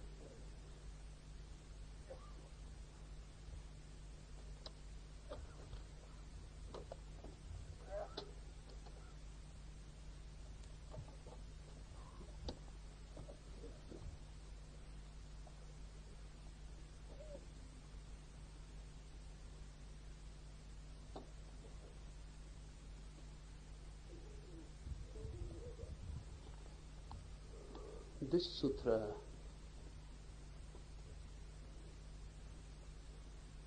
is very significant for a sadhuk, for a seeker. Knowing is the fruit of non-attachment. Desirelessness is the fruit of knowledge. And the peace that flows from this experience of inner bliss is the fruit of desirelessness. That which doesn't happen in succession from among the above mentioned steps indicates that the step preceding it has been fruitless. To shun the objects of enjoyment is the highest contentment, and the bliss of self is itself incomparable. Many things have to be understood, and not only to be understood but to be lived. The first, knowledge is not knowing. Knowledge and knowing are different dimensions. Knowledge is information. You can collect it. you can accumulate it. You can become a man of great knowledge, but that will not lead you to knowing. Knowing is experience. Knowledge is information. For example, you can know everything about God that has been said anywhere, anytime, by anyone. You can collect information about God through Krishna, Christ, Muhammad, Mahavir, Confucius, Lao Tse, and thousands others. You can collect in your mind all the scriptures of the world. You can become a Bible. You can become a Gita. You can become Vedas. But you will remain the same. This knowledge is not going to affect you at all. You will remain unaffected. The knowledge will become something in the head and nothing in the heart. The head will go on becoming bigger and bigger, but the heart will remain the same. And it may happen, unfortunately it happens, that bigger the head grows, the heart is forgotten completely. Heart is the center of knowing. Head is the center for knowledge. You know through heart. You become a man of knowledge through head. Head-oriented personality can know much without knowing anything. You know everything about God, but that doesn't mean you know God. Because to know God, one has to die first. But to know about God, no transformation is needed. No inner transformation is needed. To know about God, you can know as you are. But to enter knowing, you will have to be transformed first. You will not do as you are. You cannot be accepted as you are. Knowing needs a deep transformation first. Your totality will have to be rearranged. Only then you enter knowing. You can know about love. Poets have written. And generally those poets who have not known love at all, because their writing is just a substitute. If you know love, it is different. If you have not known love, it is different. The quality is different, and the difference is not quantitative, it is qualitative. Poets have written about love. You can collect all that knowledge. You can go on singing about love. You can become a master of the knowledge about love. You can write a PhD thesis about love.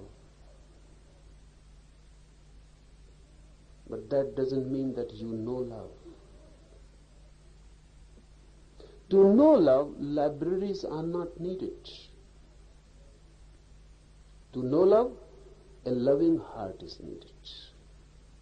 Scriptures won't do. A loving heart is needed. This sutra says, knowledge is not knowing. Don't be deceived by knowledge. Remember, Knowledge is not knowing. If you want to enter knowledge, throw away. If you want to enter knowing, throw away all knowledge. But how one enters knowing? To enter knowledge is easy. There are schools, colleges, universities. The whole mechanism of knowledge is there. How to enter knowing? Knowing is an individual effort. Knowledge a social effort. Society needs knowledge because every generation dying has to impart knowledge to the coming generation. Teachers are the link. They go on giving knowledge to new generations, and knowledge goes on accumulating more and more. Society needs knowledge because society cannot function without knowledge. Individual needs knowing because individual can never reach bliss unless he knows through his heart. Society is not interested in knowing. You will have to do individual effort. What is that effort? These are the steps. Knowing is the fruit of non-attachment. Looks absurd. Knowing is the fruit of non-attachment. Vairagya. This is a very beautiful Sanskrit word, Vairagya. The word non-attachment carries the meaning just so. Vairagya means one who has turned away from the world. One who has known the futility of the world. One who has come to understand that you cannot achieve bliss through senses. Vairagya means the outward search is futile. You have come to conclude this as your experience. This conclusion cannot be transferred to you. If someone else is saying this world is futile, this conclusion cannot become your conclusion. You will have to pass through experience, fully aware. Whenever you feel desire, move into desire fully aware. And when you reach to the fulfillment of the desire, know well what has happened, whether any hope has been fulfilled or just frustrated. Go on moving in desire, alert, and then you will come to understand that all desire is futile. All attachment is meaningless. It creates misery. It never creates any bliss.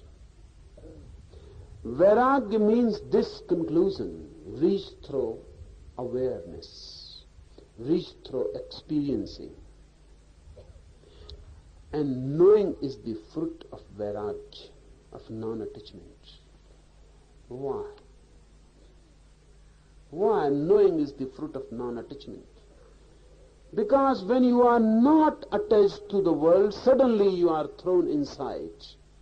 There is nowhere to move.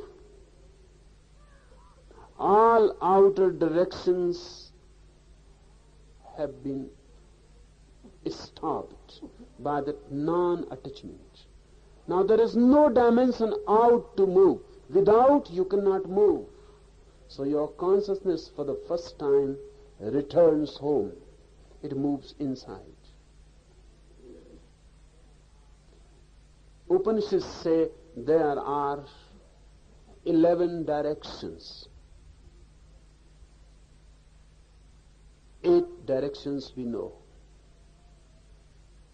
North, east, west, etc. 8 directions. Upanishads say there are 11 directions. 8 directions we know, 2 directions of going up and down, so they become 10. Upanishads say there are 11 directions. 10 going out, 1 coming in. When these 10 directions have become futile, this is vairag. But the energy has to move. Energy means movement. Energy cannot be static. 10 directions in which energy was moving and moving for millennia have become futile. This is vairag. Now you don't want to move out. Suddenly, the whole energy which was being dissipated without begins to move within. And the more within it moves, nearer the center, the energy becomes more and more one.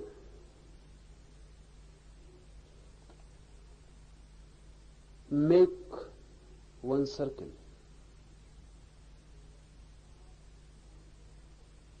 And then start from the circumference to move towards the center. You can draw many lines from the circumference to the center. 2 lines drawn from this periphery, circumference to the center, as they come nearer the center will become nearer and nearer. They will come nearer and nearer. And at the center they will meet. When this energy which is being dissipated in 10 directions begins to move towards the center, all this energy goes in. All the flowing currents of energy come nearer and nearer. And at the center they meet and crystallize. That crystallization becomes a flame. That crystallization, that intense crystallization becomes a flame. That flame is known as knowing. By that flame, for the first time, your world is enlightened. Now there is no more darkness. Now you move in light. Now you have light inside. Concentrated energy becomes light. Concentrated energy, crystallized energy becomes inner light. That is known as knowing. And desirelessness is the fruit of knowledge. The Sanskrit word is beautiful again.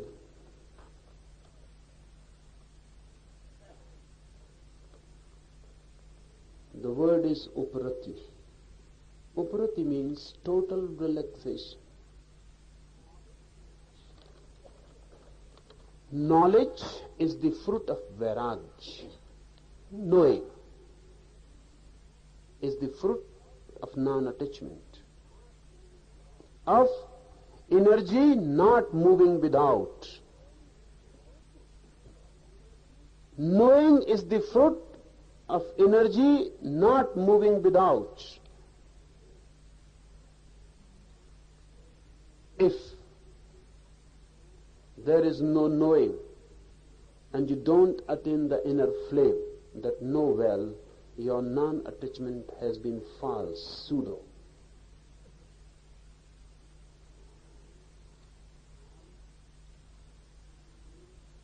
Knowledge, the flame, is inevitable if non-attachment has been real, authentic, not borrowed. I say to you that knowing comes through non-attachment. So you can force yourself to be non-attached. That will be borrowed. And then knowing will not follow. Life is an authentic process. You cannot borrow anything from anyone. You have to live, you have to pass through, you have to move into experiences and attain. I say to you, knowing comes through vairagya, so you try to be non-attached. That effort will not help. You will become a vairagi. You will become a non-attached man, but there will be no knowledge, no knowing. Your vairagya, your non-attachment is a borrowed thing. It is not a conclusion in your life. It is just foreign to you. Someone has said it. It has entered in your mind, but your mind has not come to conclude it by itself. So this sutra says, if knowledge is not following, then know well, the first step has been futile and pseudo, unauthentic. If knowledge comes, if the flame of knowing is there, then you will feel a deep relaxation. This is uprati. Deep relaxation, existential, not physical. Not physical, not mental, existential, total relaxation. What is meant by total relaxation, uprati? It means now energy moving nowhere, not even within. First the energy was moving outward in 10 directions. Then energy began to move inwards in one direction, but it was moving. Movement cannot be relaxed. Movement creates its own strain, effort, struggle. Any movement is a struggle. When this inner moving energy becomes a flame, there is no movement. All motivation is lost.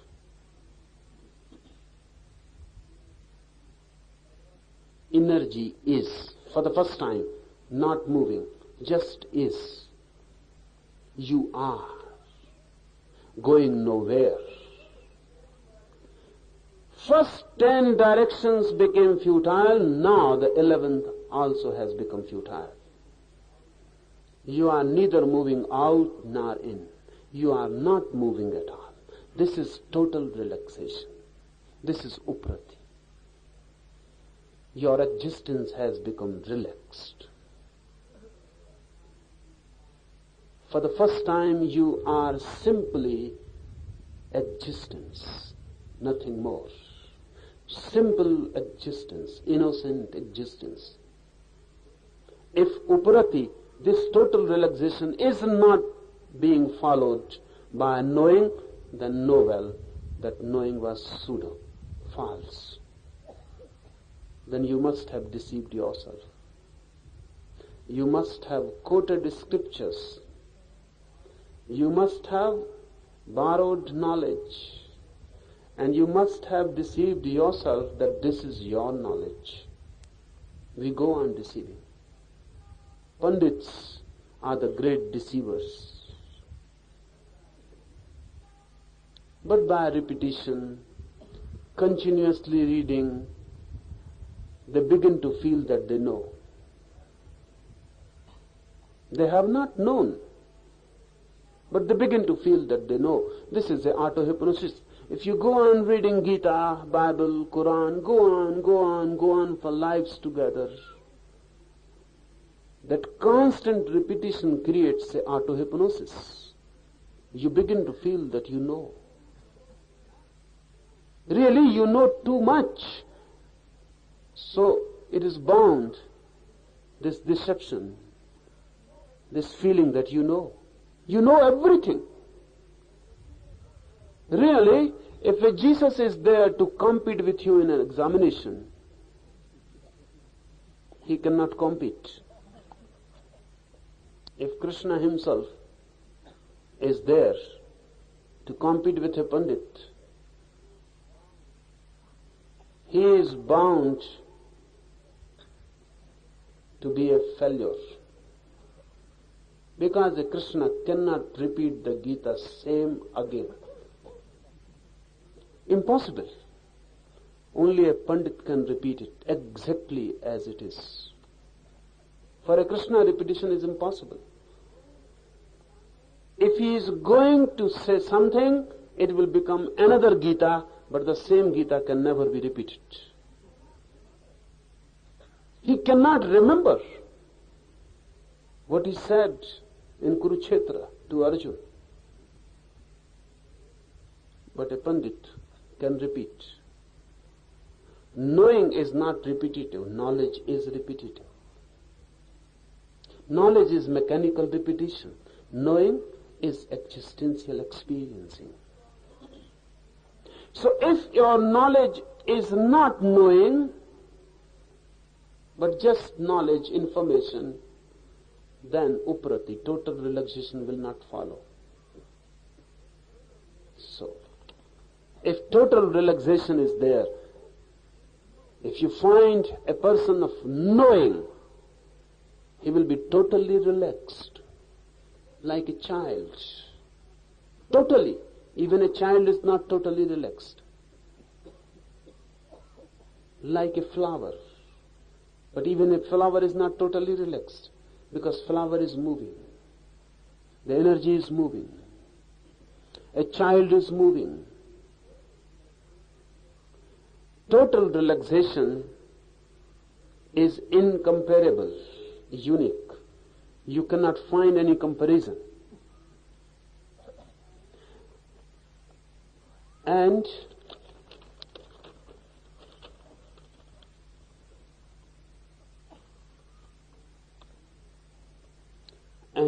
inner silence, inner peace is the fruit of total relaxation.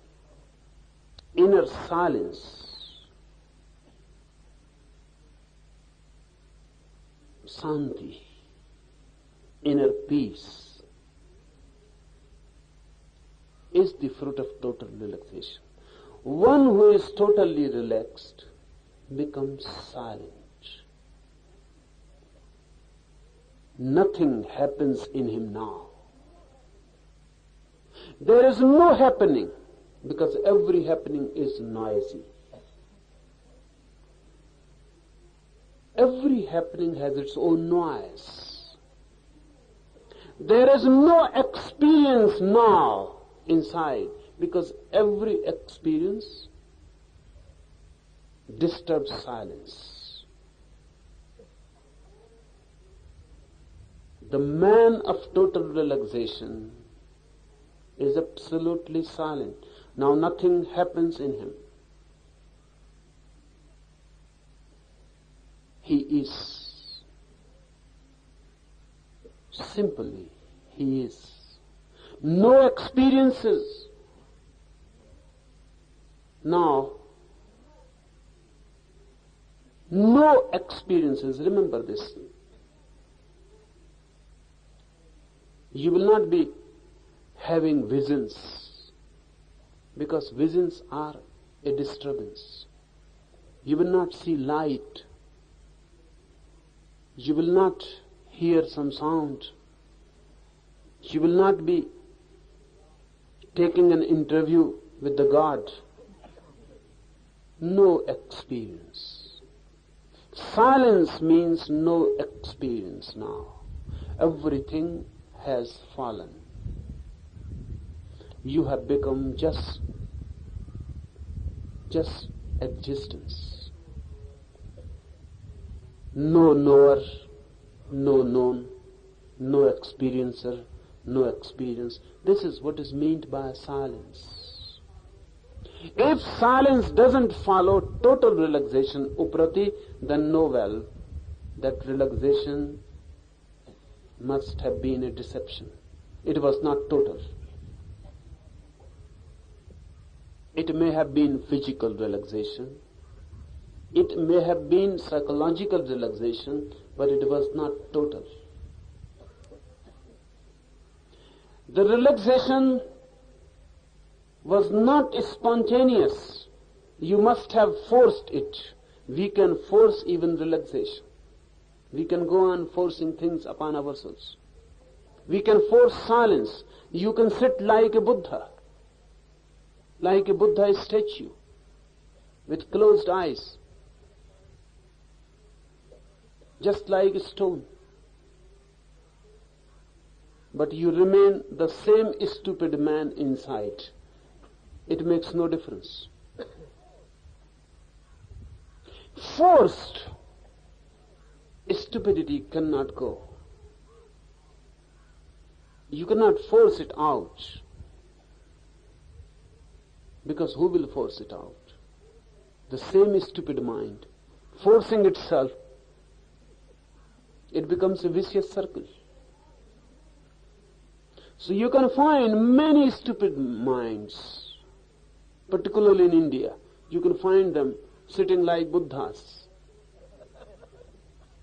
They have just forced. They have become like statues. But inside, nothing has happened. Because the silence is not there, which is an inevitable consequence of total relaxation. I am remembered Rinzai, one of the greatest Zen monks, Zen masters, he used to say, whenever someone will come to him to be accepted as a disciple, he will ask, what do you want? For what you have come to me? Generally, those seekers will reply, we want to be like Buddhas, like Gautam Buddha, Shakya Muni. We want like to be that.